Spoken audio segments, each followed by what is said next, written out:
For NYup and Syracuse.com, I am Matt Parrino, and today I am joined by Jourdan Rodrigue from the Charlotte Observer. Jourdan, thank you so much for joining me, even though you're a little bit under the weather. It's my pleasure. Thanks for having me. Apologies in advance if my voice cuts in and out a little bit. It was a long NFL combine last week. Yes, it was. It was a long week, a lot of players, everybody from the NFL world converging for a week to talk about players that are going to have a big impact over the next few years, but players that already had an impact are up in free agency. And I wanted to bring you in to talk about a few in particular. The Carolina Panthers have three names of interest for the Buffalo Bills. And starting off with, I think the top player that I want to talk to you about is right tackle Daryl Williams, a guy that, reports are already suggesting that the Bills are very interested in his services. It looks like contract talks have stalled between the Panthers and Williams. Can you tell us a little bit about that, first of all? Yeah, so back in June, things seemed a little bit stressful between Daryl Williams' camp and the club, the Carolina Panthers. So they had kind of entered into contract extension talks, and the thought was that Daryl Williams was going to command kind of a higher salary or a higher dollar extension because of his second-team All-Pro nod the year prior. He had a great 2017 season and had to fill in a variety of different ways for Carolina. The year before that, when Michael Orr had his concussion issues, and he even played on the left side.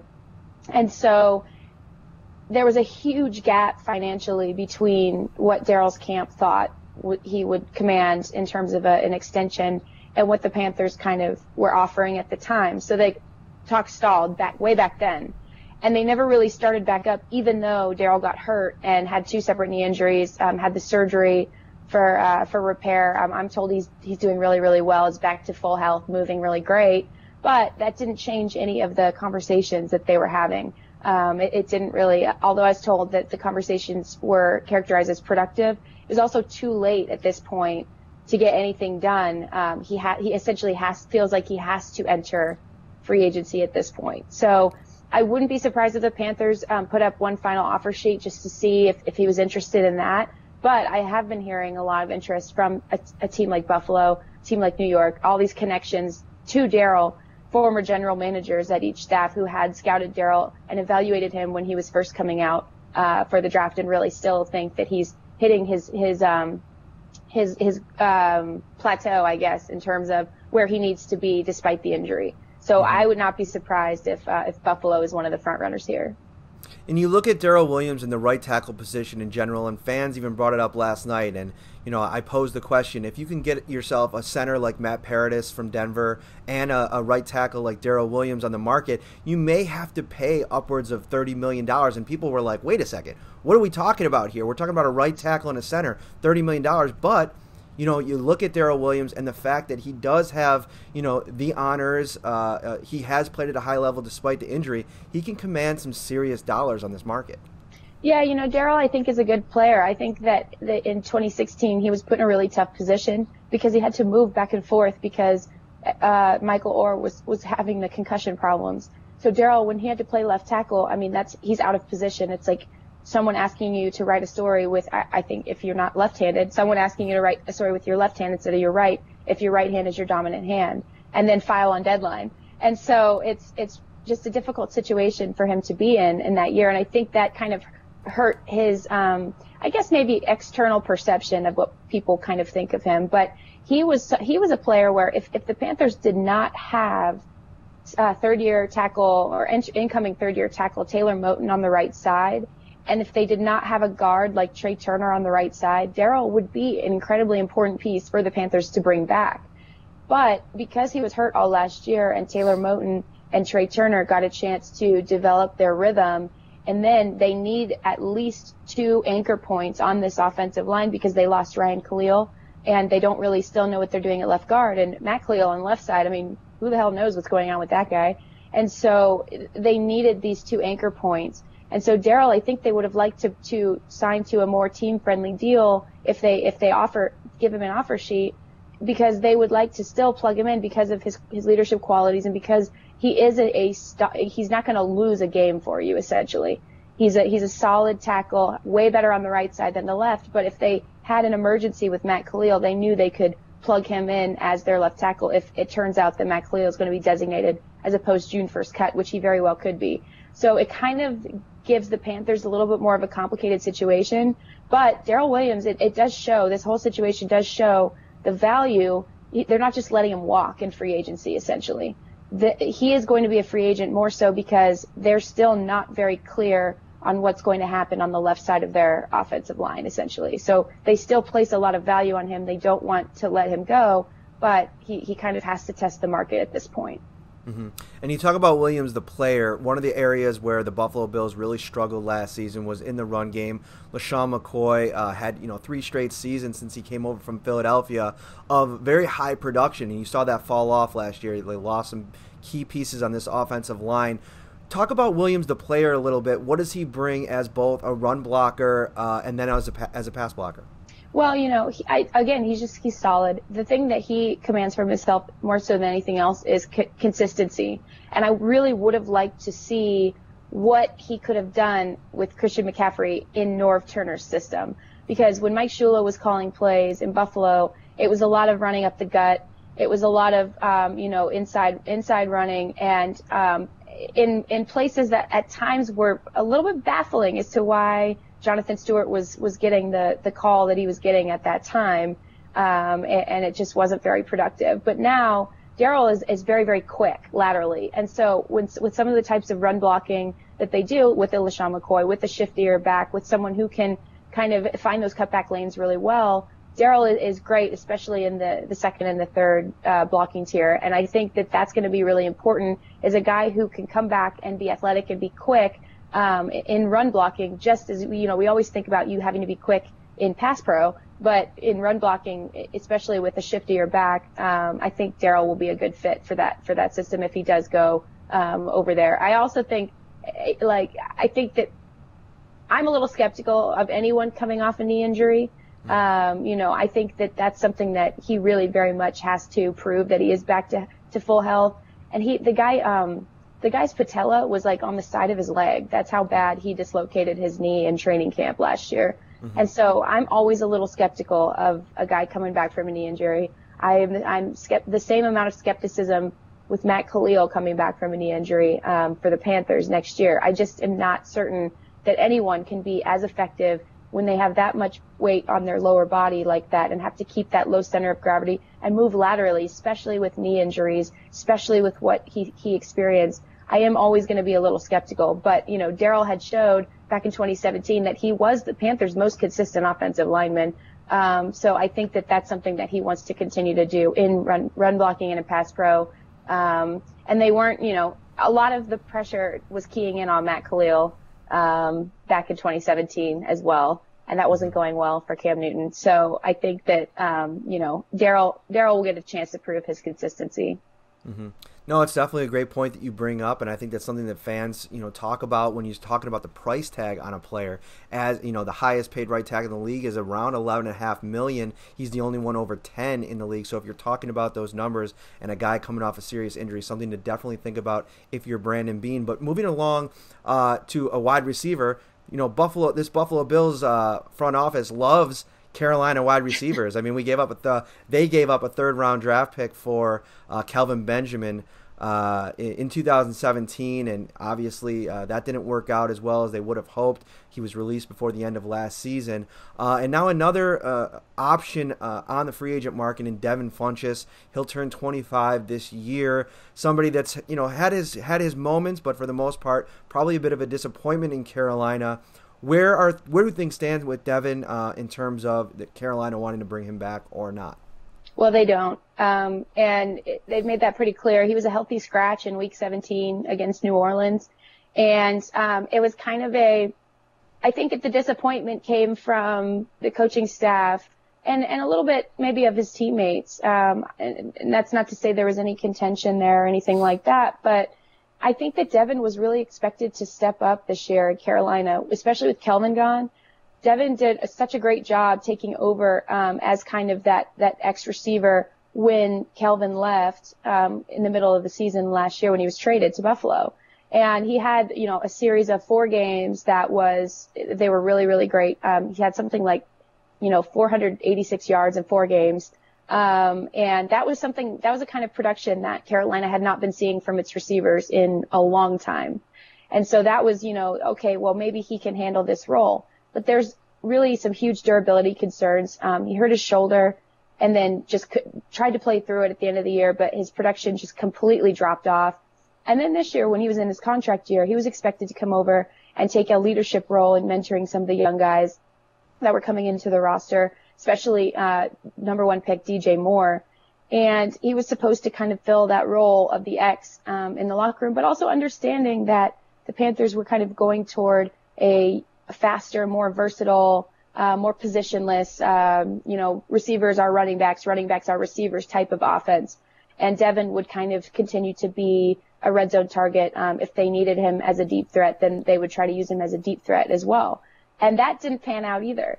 And so I think that there's some disappointment there within the franchise, within the coaching staff, because there was this feeling like he's so athletic and he's incredibly smart, and he had this big opportunity to show that he was going to step in and be this premier guy.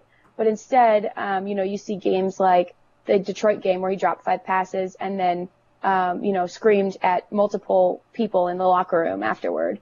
And then you see games like the next game where he was like mysteriously gone for a mysterious back injury, immediately after dropping 5 passes in the game prior.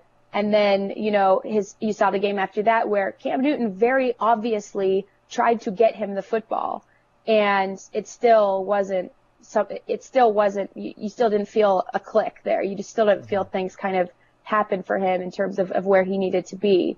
And then his targets completely dropped off the map, and he was a healthy scratch in week 17. And you just kind of got this feeling like, okay, yeah, he had his opportunity right there in front of him, and it just didn't happen. I still think because of his age and his athletic ability, he's crazy smart too.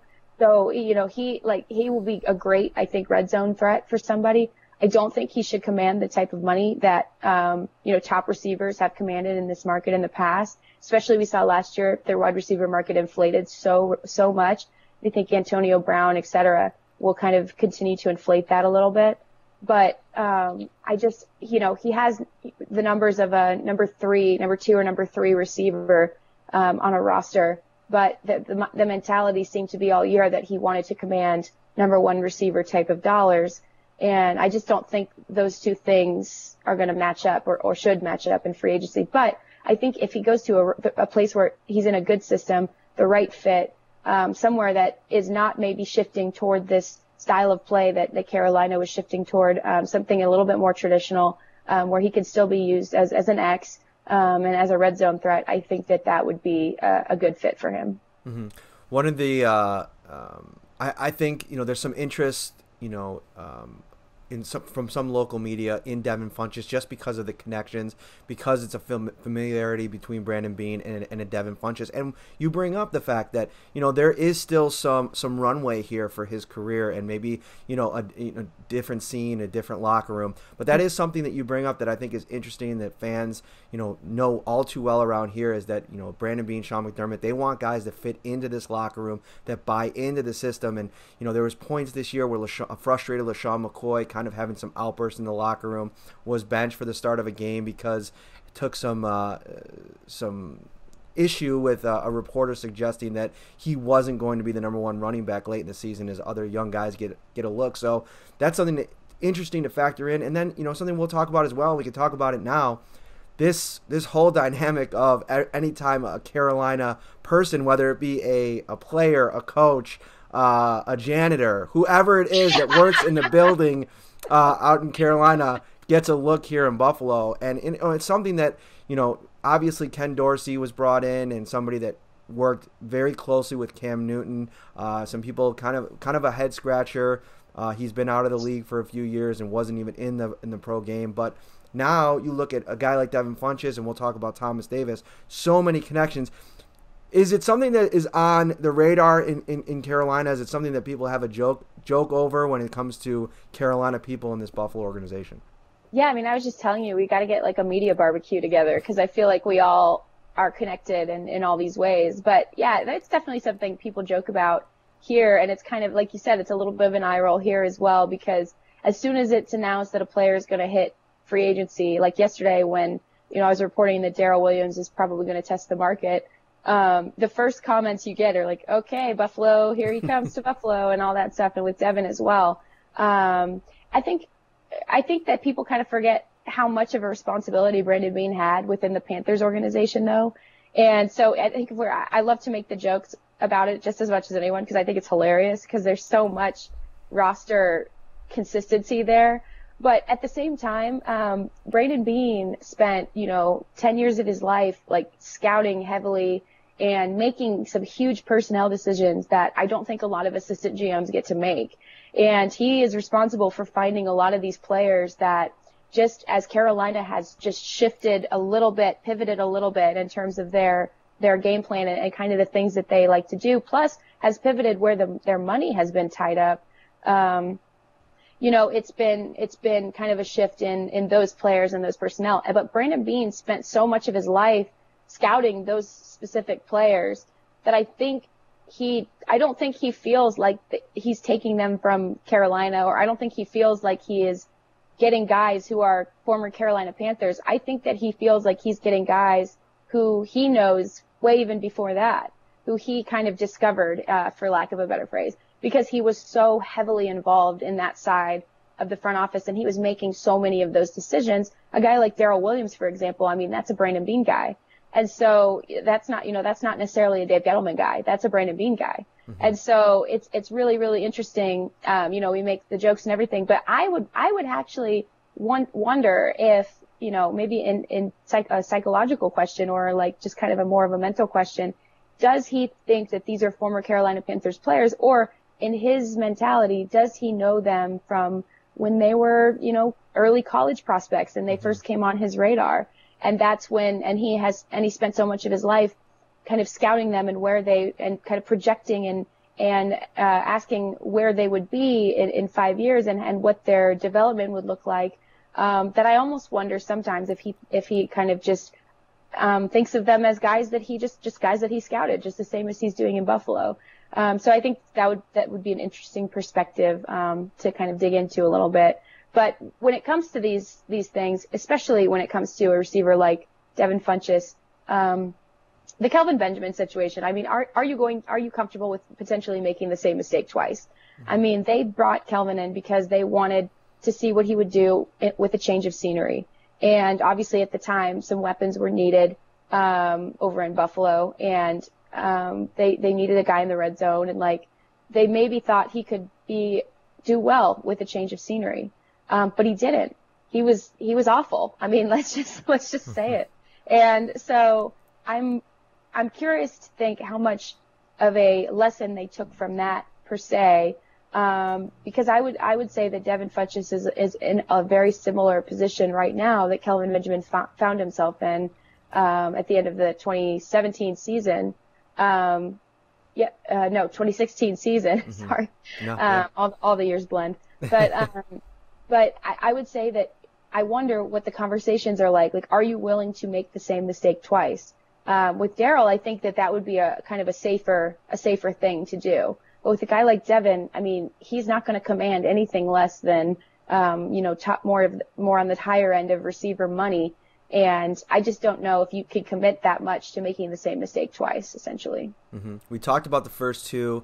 The third name is more of a Sean McDermott guy, I believe. A guy that, played on Sean McDermott's defense in Carolina, a leader on that defense for many years, and a guy that, from a juice perspective and a personality perspective, I feel like he would fit right in to this locker room. And hey, Kyle Williams is a big, leader to replace in this locker room. And I think that, Thomas Davis kind of just fits the mold. But how much does he have left? I guess is where I want to start. Yeah, I think he's still got a lot left in the tank. Now, I think that kind of comes with a little bit of a caution. I think he should be used more situationally. Mm-hmm. When that guy's coming off the edge or coming up the middle on a blitz, it's frightening still, and that's really, really good. And so I think that Thomas Davis, he shouldn't be asked to do, if he does go, whatever team he goes to. And I think Buffalo would be a strong consideration for him, although I would not, if I was a a player that was getting up there in years. I would not maybe want to play in a cold weather place just because of what it does to the body, but I'm also kind of a wuss, so it's fine. But Thomas Davis has never been known as being scared of anything, so I'm sure it's still in consideration for him. But I don't think he should be asked to do the same types of things. He was still being asked to run and cover like Luke Kuechly. And that's something that, you saw flashes. There were still times where there was, he could really lay the stick and like he was really chasing guys down and doing great. But there's also times he just flat out got beat as well. And the times where he got beat, it was a rarity and kind of striking because you never used to see him get beat like that before. And the guy's played through, 3 torn ACLs and recovered from them, a broken forearm in the Super Bowl, played with broken ribs last year. But now it just seemed like time caught him a little bit. And that I think was so, it was just such a stark realization for the staff because they didn't want to let him go. Nobody would want to let a guy like that go. But because they need to kind of move in the other direction and get a little bit faster off the ball, that's kind of where they went. So Thomas, I think if he's used in more situational roles, definitely as a leader in the locker room and a little bit more situationally, maybe rotating in, not playing, 80% of the snaps, but maybe playing like something 45, 50% of the snaps. I think that he could really be a great player to have on defense. I know that Sean McDermott would love to have him back in that locker room and kind of, the Panthers are going to miss him dearly next year. He is their heart and soul of their defense. And so putting someone in like that who could be an emotional leader is crazy important for a defense that I think seems to be, the Bills, I think that they're really going to be trending upward here in the next couple of years. You want a guy like that around to kind of set a standard. 100%, and I think that, that this defense fits perfectly for a Thomas Davis who's looking to, maybe ratchet down that snap count because Sean McDermott is famous for his rotations and, what they've done with Lorenzo Alexander and the success that he had last year. I almost feel like you could split that role even further between a Thomas Davis and Lorenzo Alexander, and they both have their strengths still. I mean, Lorenzo Alexander probably a little bit more of a factor in coverage at this point, but Thomas Davis, very interesting. Before I let you go, Jourdan, I did want to bring up Ken Dorsey a little bit more, somebody that, fans are very, interested to see what kind of impact he can have on Josh Allen. A lot was made about Derek Anderson, another former Carolina quarterback, and his impact on Josh Allen last year. But, Ken Dorsey, 4 years, Cam has been outspoken about, what he meant to him in the locker room and his development. What can Ken Dorsey do for Josh Allen? Yeah, Ken Dorsey, I had always heard good things about in terms of just the way he teaches. He's very relatable, very personable, kind of gets to guys on their level. So Josh Allen will probably not feel so much like he's being taught, but more like he's having kind of a productive conversation with somebody who feels, maybe not is, but feels a little bit closer in age to him. Somebody who he kind of just stays even keel all the time. I think that's something that's really important for a young quarterback to have, is a guy who is not just kind of, yelling at him all the time or criticizing him all the time, but somebody who just kind of has productive conversations with him, more so like constructive criticism where he needs it, troubleshooting different things. So Ken Dorsey and Cam really saw a lot of success together. I think that you're never really he's always going to be kind of the guy who wants to stay under the radar, which is interesting considering his college football career, which was very much not under the radar. So it's kind of interesting. But then he, as a coach, he really just wants to fly behind the scenes and kind of just be this personable guy who not only he can teach, but his guys feel like they can go to him with questions off the field as well as they kind of grow and develop in the NFL. Perfect. Jourdan, thank you so much for joining me. Guys, you're going to want to follow Jourdan on social media because you never know which Carolina Panther, coach or player, could be on their way to Buffalo. She'll have you covered in that department. One of the best beat writers in the country, award-winning. Thank you, Jourdan, so much for joining me. Like I said, follow her on social media. And guys, as always, for all your Buffalo Bills content, keep it locked on the NYup, Syracuse.com.